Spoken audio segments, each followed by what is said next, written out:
落ち葉は私をアリさんに受け継がれる神話の世界へと誘う。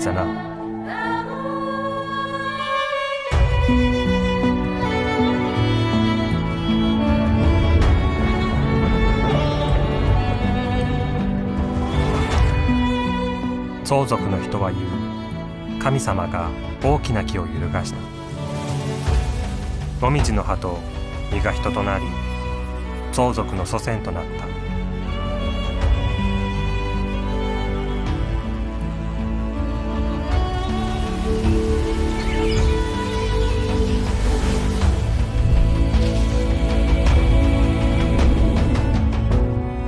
老人が教えてくれた。始まりはここに2つの太陽があり、祖先の生活は苦しくてわびしいものであった。幸い勇ましい猛者が現れ、彼は艱難に立ち向かい、一つの太陽を打ち抜くと太陽は月になった。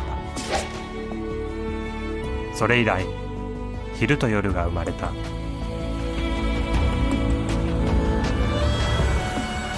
相続の人々は日が出ると働き、日が落ちると休むことができた。生活はとても幸せな暮らしへとなった。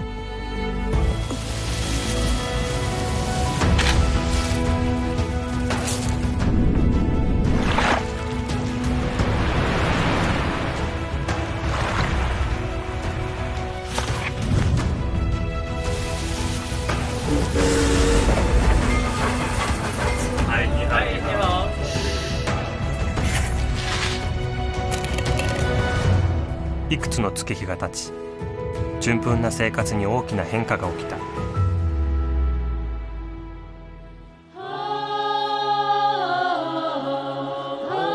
洪水が大地を水浸したのだ。相続の人々は玉山の頂上に逃げ込んだが、火は消えてしまった。相続は神様に火を求め、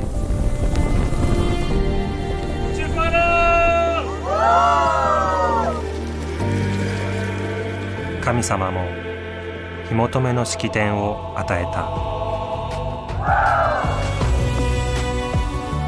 洪水がどのように去ったかに関しては、また一つ神話が教えてくれるのである。